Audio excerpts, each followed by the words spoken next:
The following is a presentation by Sprout Digital, a digital media company and a division of the Columbian newspaper. Sprout Digital provides website design and development, search engine optimization services, mobile-friendly website design and implementation, and online business visibility management throughout the greater Vancouver, Washington area and beyond. You can contact Sprout Digital at sproutdigital.us. On March 26, 2015, Sprout Digital team members Nick LeBrant and Randy Holland presented a seminar for local business owners at the Vancouver Community Library in Vancouver, Washington. The topic of the seminar was SEO 101, Search Engine Optimization, Basics for Small Business. Sprout Digital would like to thank its seminar sponsors, the Greater Vancouver Chamber of Commerce, the Vancouver Downtown Association, and the Columbia River Economic Development Council. What is SEO? Does anybody here know? Search engine optimizer. Okay, so it is exactly search engine optimization. So the follow-up question to this is, why is SEO important? Anyone? Yes. Gives you at the top of the Google search. That's exactly right. And through the history of this, to take a step back, almost a step back in time to help explain why search engine optimization even is and why it's important, I have to kind of take a step back to an analogy. And this is that the internet has been described as Wild West 2.0. Open spaces, lots of vastness, completely wide open. The only limit is your imagination. It's very similar to the American pioneers heading out to the Wild West. So with this information being shared from computer to computer over just tremendous distances, it kind of brought us all closer, but this amount of information had to be categorized. It had to be sorted, organized, and a search engine was born. Initially, search engines weren't created to calculate how a website should appear in a list. They're hand-chosen. With this sheer amount of data spreading like wildfire, companies started to organize that information into searchable databases, allowing end users to input search terms or keywords to get us to our online destination more efficiently. It was not unlike the invention of the locomotive. So the first search engines offered results, but your position was really based on how much you could pay. Paid links rose right to the top of the list. Anything that wasn't paid dropped down lower. So the deeper pockets you had, the more successful you were in the first search engines. Does anyone recognize any of these? These were search engines. All of them came before Google. These are their end dates when they more or less closed the doors or had to completely alter their company. The reason for that is that a lot of these use ad-based and members-only search. So they started to fail because people couldn't trust the results that they were being given. They didn't have the kind of technology that this company had. Google, in 1998, they launched a previously private search engine for Stanford University to the public. Clean, ad-free interface, and it gathered widespread approval for the method of ranking websites based on how many links they had pointed to them. This was described as PageRank, and you might have maybe heard that technical term in the past. Anytime you hear anything rank, authority, those are kind of terms that Google has created to explain the output of Google. It's their algorithm. They keep it very secret. So the introduction of PageRank was really the first step taken by a technology company or a search engine to allow any sort of manual manipulation of your results. It was one way to get your website to the top. So kick back to the Wild West 2.0. If settling the internet was like the Wild West, the race to the top of search engines is not unlike the gold rush. The amount of searches happening daily in your industry is mind-boggling, and your competitors are working to make sure they get to the top before you. With every company out there, every industry out there, you have to realize there are 10 websites on that first page. But for every company that bumps up into the first page, there is one that falls down to the second. So it's kind of a digital king of the hill at that point. I mean, everyone's struggling to keep up on that first page or get there. So it's an ongoing process that we run through. So through the years, SEO practitioners have studied ways to make websites rank well in search engines and place those methods into 3 separate groups. Anyone guess what they are? Anyone know anything about computers with the, we've got black hat, gray hat, and white hat. These are techniques, it really goes back to the spaghetti westerns. White hat is the good guy, black hat is the bad guy. Not always the case, but it was really easy for them to do that. So, let's see. White hat. Just to really quickly explain this, so you can kind of have a little bit of understanding where we're going. All of the techniques that we're going to be showing you today are considered white hat. They're accepted, they're approved, they are Google's way of doing things. Everything that they've said, you should really stick in this area and do these things, those are considered white hat. Black hat is pretty much the opposite of common sense. If you think you're going to get in trouble for doing it, probably should stay away from it. Examples of black hat techniques are spam links, paying for people to come to your website, or paying for links, worthless backlinks from kind of the seedy underside of the internet. You don't want any of that kind of stuff coming onto your website, or tricking users into clicking on a link to your website. So really, if you just remember anything that triggers your common sense alarm, you really should kind of stay away from it. In the middle is gray hat. Between black and white, there's a gigantic gray area that we need to figure out, but really it's described as anything that hasn't been stated as good or bad. So there's this great big area out there with all these tactics that we don't do very many gray hat techniques on our websites, and you'll understand this a little bit further, but at any given time, search engines could say, this particular gray hat technique is bad, and they can flag it and move it over to the bad section, to the black hat area. So, to go back to the first question, what is SEO? It's search engine optimization. And why is it important? There's actually one piece of information that I can share as well, is that 65% of people click on one of the first 3 results in search engines. And it's roughly right around 12% even go to the second page. So if you aren't on that first page, you're getting a pretty small share of that traffic to your website. Over 200 different factors go into SEO on websites. This isn't even close to all of them. This is probably 40 to 45 of the factors, but these apply to most, if not all, of your websites. We're not going to be going over all these today. Thank goodness we'd be here till tomorrow, probably. This is what we're going to be going over today, and this still looks like a lot, but a lot of them are pretty easy to understand. So, anything else? Any questions? I'm going to hand it over to Randy. I'm going to cover the basics of SEO, just the basics, and there will be about 5 different things I'm going to cover.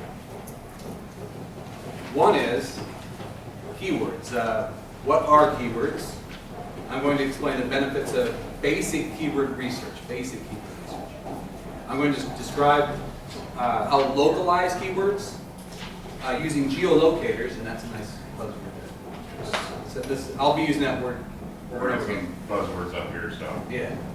Why they're so important for local search. And then, I'm going to explain how localized keywords differ from national or regional keywords.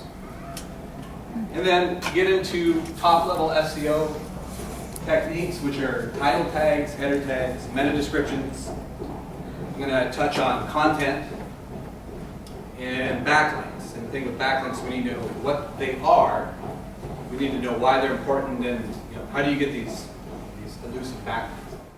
So I'd like to set goals and expectations with this, because SEO, as Ben first stated, as Nick has stated, it's a complicated, very complex topic in relation to your website and your business. But I am going to cover the top level SEO locations. So the goal here is to empower you with the SEO knowledge so you can implement this on your website. Now, I say that only if you're a DIYer. Has anyone actually worked on their own website themselves? Okay, great. Do you work with a content management system? Such as? WordPress, Drupal? Joomla. Okay. Does anyone actually do hand coding? So, okay. Well, that's okay. I'm not going to get into coding though. But that's a whole. Well, I mean, we have maybe this will inspire some other seminars. As I said, if part of you don't do that, and what I want to do is educate you so you can have a discussion then with your website manager, so you can sit down and talk with them. What are we doing about basic SEO? Learn this information at the seminar. Have you taken these steps to implement on your website? And if you don't fall in either one of those camps, there are some people that can help you out with that. Shameless plug. Sorry. They're not professional public speakers, but we are passionate and dedicated to doing what we do. So let's begin. With keywords, what are keywords? Keywords are words or strings of words that we use to find stuff on the internet. And the important thing to remember about keywords, and this is in relation to your business, is that they're not necessarily the words that you may think people use to find your business or services, whatever that is, online. So how do you go about finding these keywords for your website organization? Well, you got to start with some basic research. And that is simple as just get out a pen and paper and just start scribbling down all the keywords that you think are associated with your business, or maybe that you know of, that relate to your products, the services you do. Just write all those down. And then a step further is then to start, and I'll show a demonstration of this, is to start just open up a browser and plunk those words in and see what happens. So to explain this a little bit more clear, I'll have a live example here, well, somewhat live. I'm just going to use auto parts. From what we understand, there's no one that's represented by auto parts here. We don't want to single out anyone's business or have favoritism, or maybe even embarrass you if your results are lacking. Or doing so good that we'd have to say, I'm sorry, you're doing really good. So I'm just going to use auto parts as an example. And so when I put in auto parts, you see this is a live screenshot. What drops down is some other suggestions based on Google, and part of it has to do with your location, where your computer is and such. But so I would start with writing those down. So auto parts store, auto parts Portland. We can skip past the paid results. I'm going to stick with just organic search results. And does anyone know what organic search results are as opposed to paid search results? Yes. Page, you use a service like Google AdWords, and if someone clicks on that, basically charges you. You decide how much you will pay to get your name at the top of the list. One other difference there is that as soon as you quit paying for that, it's gone. Right. Search engine optimization, it's a slow, steady rise up to the top. But if you stop paying one day, it's not off Google. It still stays there. It may level off and start to nosedive after a while, but it's not immediately. Right. It's earned. So based on the information that you provided us, we know that most of you have a local business and serve a local area. So I'm going to dedicate, I'm going to focus on local search results. But how do they differ from national search results or keywords? Well, national keywords, and this is in general, making the generalization, are generally a keyword that doesn't have a geolocator on them, which is your city and state. That's important to remember, the geolocator, city and state.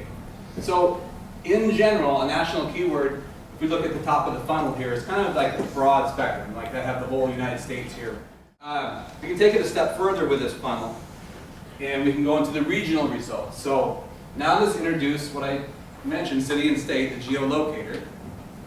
If we amend auto parts with that state at the end, the search results are going to start to narrow down. So now this, I use an example of North Dakota. Zero in on just North Dakota results, which are showing up in the map there. But locals, as I said, if we go even closer with this, this search, auto parts, Fargo, ND, or Fargo, North Dakota, the geolocator I had there, city and state. Now I'm just dealing with Fargo. And why are local keywords so important to achieve local search results? Well, Moz.com, this is the source I've gotten this from. We use Moz.com a lot. They're considered one of the most trusted and subscribed to analytics software companies in the US. And they've done extensive research, and they've actually figured out 50 factors that go into organic local search results. But I'm just going to deal with the top 10, and you'll see the point of that. So let's go back to auto parts. Auto parts are amended with a what? What did I amend auto parts with? City and state. City and state, yeah, geolocator. So with that, if we look at the top 10, number one, city and state in your landing page or home page. Title, meaning title tag, which I am going to explain what a title tag is. And then physical address in city of search, that just really means the address of your company needs to be on there. So that helps if you have the city and state of your company or organization. That's number 6. And then number 10, city, state, and landing page, home page, header tags. Those 3 factors alone, just in the top 10, if you take your keywords that you've done your extensive research on, amend them with a city and state or geolocator, you're going to benefit your website SEO right off the bat. Is it going to happen fast? No, but it certainly builds a foundation of the basics of SEO. So what does all this mean for your website? This means that people making local searches are amending their search with a what? Geolocator. Okay, I'm going to review what we just talked about with keywords, and we'll move on. Keywords are words or strings of words that people use to find top-of-mind information.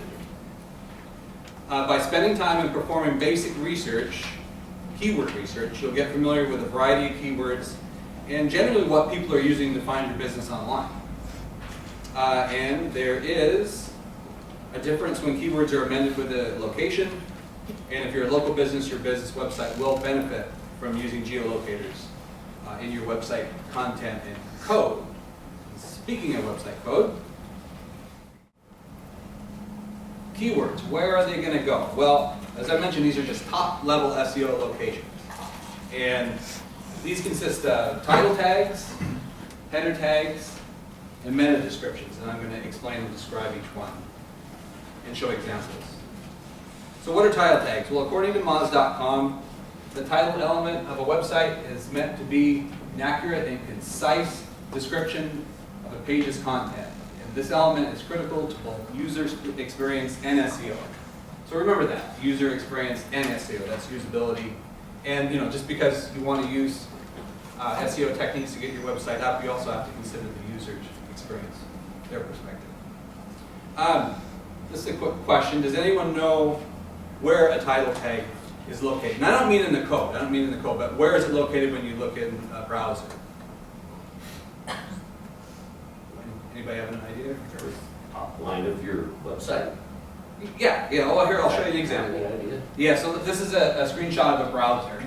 And where the title tag in browser, where that's pointing, that's where the title tag goes. So that should tell the user where, or what they're about to encounter on your website page. And then if we peel this back, this is kind of blurry, but if we peel this back, and to show what Google sees, this is the actual website code. That's the first thing that Google, when they send out their bots, that they index. So this is having this as accurate as possible is not trying to trick anybody. It's just telling, hey, hey Google, this is exactly what this website page is about. And then, hey, person looking at stuff on the internet, this is exactly what this page is about. So if in general you have a sample website page layout, and the top box of information, that's going to be the coded information. And so based on your CMS, as you were just asking, based on your CMS, your content management system, Okay. if they have a space where it says put page title here, Okay. that's where you're going to put your page title. Okay.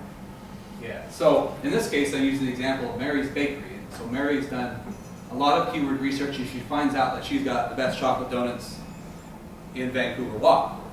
So in that case, she's going to put in her title tag, because that's number 1 on our top 10 list of where to put one of your most popular keywords, and then I amended it with the geolocator, Vancouver Walk. So that's your page title. The meta description I'll talk about in a moment. But let's go to the actual content of the page. This is what the splash, this is what sees, this is what your user sees when they hit your page. So imagery aside, when a web page hits you and you're just dealing with the content itself, what's the first thing that's usually the biggest and stands out? Anybody have a guess? The logo or the Imagery aside. Image. Imagery aside. Just words. Oh, What stands out the most with words? Content. The big text. Big text. So- Anything big text on the screen.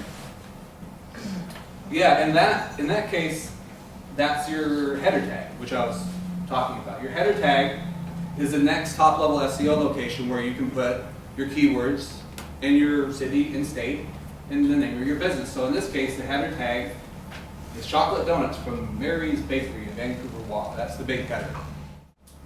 Meta descriptions. As I pointed out earlier in the auto parts example, at the top there you have in this where it says how to write good meta description tags. That would be your title tag that shows up in organic search results, and then of course the URL. But after that, depending on their length and on the user search query, Google might even display your meta tags when showing search results. So that's where your meta description goes. We've talked about title tags, header tags, and meta descriptions. These are top-level SEO factors that you or your website manager can influence. So if you have access to your code or your content management system, you can influence these on your own. Title tag, header tags, and meta descriptions should contain the keywords that you work so hard to research for. So that's how keywords in these top-level SEO locations are connected. Content. Content. That's all we hear. In addition to the top-level SEO locations that presented so far, there's another very important factor to SEO to consider on your website, and that is content. But why is it so important? Well, according to content marketers, content is used to attract and retain customers with the intention of engaging and enhancing consumer behavior. And also, it's referred to as the art of communicating with your customers and prospects without selling. So content marketing and content writing is a whole other seminar in itself. Please keep those two things in mind when you're writing content for your website. I like to use this acronym for content, which is ART. Content should be authentic, it should be relevant, and it should develop trust with the audience that you have, going back to basic writing conventions again. Authentic content means accurately portraying your brand. Just don't talk about what you do. Tell potential customers how and why what you do. How and why you do what you do. Relevancy, content should be relevant to the person engaging with it. They should get the page. So when writing content for your website, keep in mind of the audience you're speaking to, and try to address the need your business can fill in that moment that the audience encounters your website content. And develop trust with your content. Trust is built by selflessly helping people looking for help. And fresh. Search engines love fresh content. The bottom line is to come up with new content ideas that can be added to your website. using keywords perhaps, and you need to promote brand awareness and attract new customers. You know, as business owners, you guys are the expert in authority of, you know, what you do or what your industry does or what your organization represents. So I would encourage you to share this expertise, tell stories, and just, you know, publish it online. You need some effective content ideas. These are the most popular: blogging, videos, social media, of course. Blogging, you can regularly post new information about your business or trade on your website. Industry news, how-tos, stories about the work you do or the work that you've done, or maybe somebody that's in your office that's just a very unique person. I mean, talk about them, or maybe ask somebody in your organization to write a story about when they've been out in the field working or whatever experience that they bring back. Blogging, videos, everybody's got a smartphone these days. They shoot incredible HD footage. You can use videos, capture that, put it online if it's relevant to your business. Social media channels are an excellent way to promote brand awareness, engage with customers from a variety of demographics, and a way to create valuable backlinks, which I'm going to talk about next. So to wrap up content, content is art, it's authentic, relevant, and develop trust with it. Create fresh content, as we've been talking about, and useful ideas for blogging, video, and social media channels. So backlinks, as I said, are a very important factor to SEO. And by definition, a backlink is simply an incoming hyperlink from one web page to another website. So we can technically do that in here. Your website and someone else's website in here have a kind of a relationship in some way. If their website mentions you on yours, then that can be a backlink, technically. Why are they so important? Well, going back to our top 10 list, if we look on here, backlinks: quality, authority of inbound links to domain, quality, authority of inbound links to landing page URL. Those are backlinks. So if someone's been keeping score, I've been able to touch on number 1, 4, 5, 6, and 10. Maybe I missed one, but those are all important top-level SEO factors that obviously some of you are in such close contact with your website or getting your hands dirty with it that you can influence yourself. But Jamie, right? Yes. So yeah, actually you kind of created a segue for me. So yeah, let's say you get that backlink from whatever social media channel, or perhaps because you're with Allstate, right? American Family. I'm sorry, American Family. If there is backlinking potential there with your, I guess what would that be called? Your corporate. There's another backlink, and those kind of backlinks with a very big company are as good as gold, really. And Nick's got an analogy to explain why backlinks are as good as gold. Okay, so I've started drawing this nice little diagram over here, but you can see there's websites out there like Yelp, Facebook, Google Places, Google Maps. You can really stick with the Google products and really go through the whole farm of business directory, the whole stable that they have set up. But anything social, business directories, yeah, all of these are respected and trusted websites that have been around for a while. They've established themselves and they have what's considered high rank. So if you have a link on one of these websites back to yours, this is your website, this here.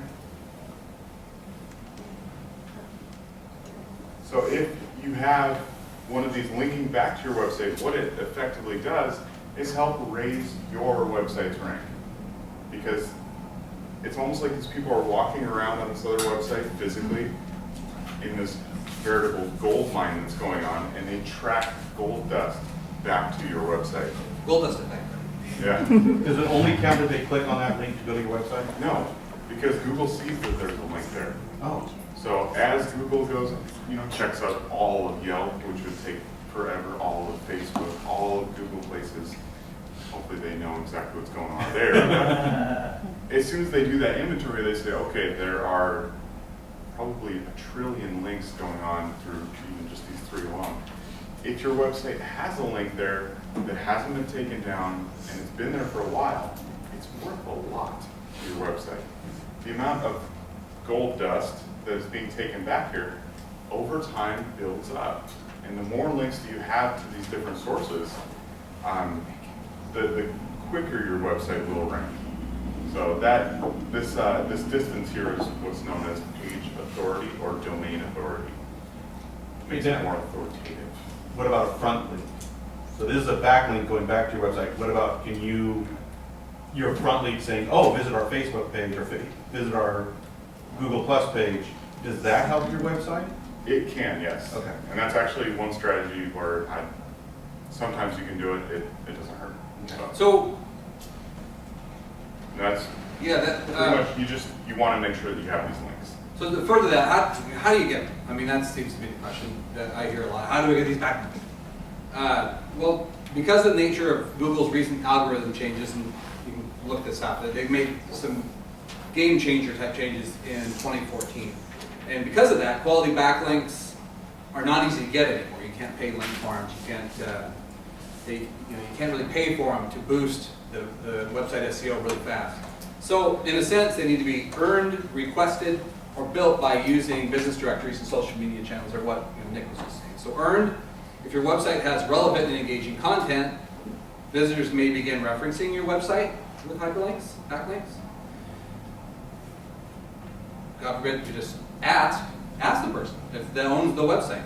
Ask them for a backlink. If you discover there's a mention of your business out there on the internet, there's nothing wrong with asking owners, the website manager, to request a backlink to the website. Go ahead.